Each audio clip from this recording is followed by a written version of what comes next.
Super 6 में હવે વાત એક માખીની કરીએ કે જે ભરખી રહી છે ગુજરાતના ભૂલકાઓને। જી હા, એક માખી કે જેમણે કરી નાખી છે સરકારની ઊંઘ હરામ।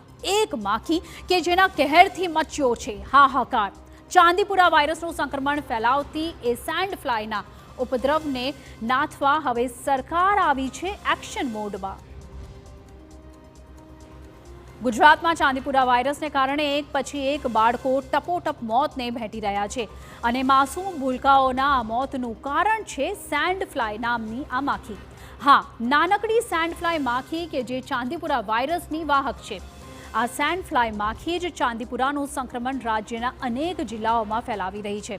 ત્યારે ગુજરાતભરમાં હાહાકાર મચાવનારા ચાંદીપુરા વાયરસનું સંક્રમણ ફેલાવતી સેન્ડ ફ્લાય માખી TV9ના કેમેરામાં કેદ થઈ છે। પંચમહાલના કોટડા ગામે ચાંદીપુરાના શંકાસ્પદ કેસ નોંધાયા અને આ સંક્રમિત બાળકીના ઘરની આસપાસના મળી છે 19 પ્રાણઘાતક સેન્ડ ફ્લાય। હવે આ માખીના સેમ્પલ લઈ તેને લેબોરેટરીમાં તપાસ માટે પણ મોકલી દેવામાં આવ્યા છે। ત્યારે આવો એક નજર કરીએ આખરે કેવી રીતે જોખમી છે સેન્ડ ફ્લાય માખી અને કેવી રીતે તેની ઉત્પત્તિ થાય છે અને આખરે કેવી રીતે તે રોગ ફેલાય છે।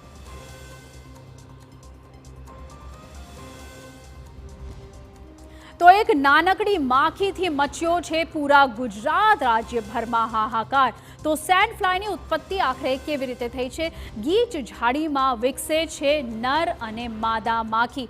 તો આ ગ્રાફિક્સના માધ્યમે આપણે સમજવાનો પ્રયત્ન કરીએ છીએ કે મચ્છરની જેમ ઈયળ પોશેટો અને પછી પુખ્ત માખી બને છે। તો આ સેન્ડ ફ્લાયની ઉત્પત્તિ આખરે કેવી રીતે થઈ છે તે આપણે ગ્રાફિક્સના માધ્યમે સમજીએ। 6 થી 13 દિવસમાં સંપૂર્ણપણે આનો વિકાસ થાય છે। તો આ સેન્ડ ફ્લાય છે જેના કારણે ચાંદીપુરા વાયરસ પ્રસરી રહ્યો છે અને સામાન્ય માખી કરતાં 4 ગણી નાની હોય છે આ સેન્ડ ફ્લાય માખી। તો આ સેન્ડ ફ્લાય માખીની ઉત્પત્તિ કઈ રીતે થઈ રહી છે તે સમજીએ છીએ આપણે। નરી આંખે જોઈ શકાય તેટલી સાઇઝ હોય છે અને સામાન્ય માખી કરતાં પણ નાની સાઇઝ હોય છે। સવારે અને સાંજે સૌથી વધુ એક્ટિવ હોય છે આ સેન્ડ ફ્લાય, જેનાથી ચાંદીપુરા વાયરસ અત્યારે સમગ્ર જગ્યા પર ફેલી રહ્યો છે અને સરેરાશ 30 થી 70 ઈંડા મૂકે દરેક માદા। તો ખૂબ જ ઝડપીથી 30 થી 70 ઈંડા આ માખી મૂકે છે અને પ્રતિકૂળ વાતાવરણમાં નાશ પામે છે ઘણા ઈંડા।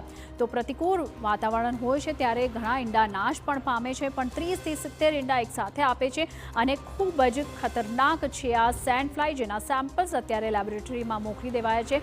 તો ક્યાં રહે છે આખરે સેન્ડ ફ્લાય? ઘરની અંદર પણ ઉપદ્રવ શક્ય છે। જી હા, ઘરમાં કે બહાર કાચી અને પાકી દિવાલ પર આ સેન્ડ ફ્લાય જોઈ શકાય છે અને આખરે કઈ બીજી જગ્યાઓ પર જોવા મળે છે? સાથે જ ભેજવાળા વાતાવરણમાં ઉપદ્રવ આનો વધી જાય છે।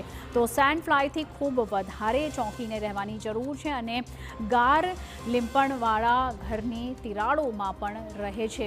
તો ઘરની જે તિરાડો હોય છે તેમાં પણ આ સેન્ડ ફ્લાય જોવા મળી શકે છે અને દિવાલમાં રહેલા છિદ્રોમાં પણ જોવા મળી શકે છે આ સેન્ડ ફ્લાય માખી, જે સામાન્ય માખી કરતાં પણ ખૂબ જ નાની સાઇઝની હોય છે।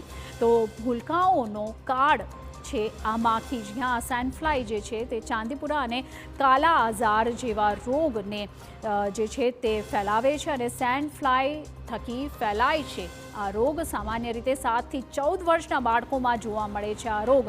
તો 7 થી 14 વર્ષના બાળકોમાં જોવા મળી રહ્યો છે અને હાલ એક મોતની પુષ્ટિ પણ થઈ છે આ વાયરસથી। બાળકોની રોગ પ્રતિકારક શક્તિ ઓછી હોવાથી ખૂબ વધારે જોખમ વધી જાય છે।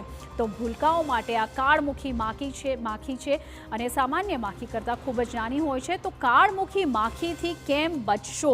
ઘરની દિવાલોમાં રહેલા છિદ્રો તેમજ તિરાડોને પૂરવી ખૂબ વધારે જરૂરી છે। ઘરની અંદર હવા ઉજાસ અને તેવી વ્યવસ્થા રહેવી ખૂબ વધારે જરૂરી છે, જેથી આ માખી ઘરમાં અંદર ન આવી શકે। 0 થી 14 વર્ષ સુધીના બાળકોને મચ્છરદાનીમાં સુવડાવવાની જરૂર છે, જેથી કરીને આ માખીના અટેકથી બચી શકાય છે। બાળકોને ખુલ્લા શરીરે ઘરની બહાર આંગણામાં ન રમવા દો। તો આ તમામ પ્રિકોશન્સ લેવા ખૂબ વધારે જરૂરી છે આ સેન્ડ ફ્લાય માખીના પ્રકોપથી બચવા માટે। તો આ કાળમુખી માખી છે જેના તમામ ઉપાયો છે। ચાંદીપુરાના લક્ષણો દેખાય તો તાત્કાલિક ડોક્ટર પાસે જવું ખૂબ વધારે જરૂરી છે. તો ઘરની અંદર તિરાડો છે તે પૂરવી જોઈએ અને સાથે જ મચ્છરદાનીમાં બાળકોને સુવડાવવા જોઈએ. આ તમામ લક્ષણો જ્યારે પણ દેખાય તો તરત જ ડૉક્ટર પાસે કન્સલ્ટ કરવું જરૂરી છે.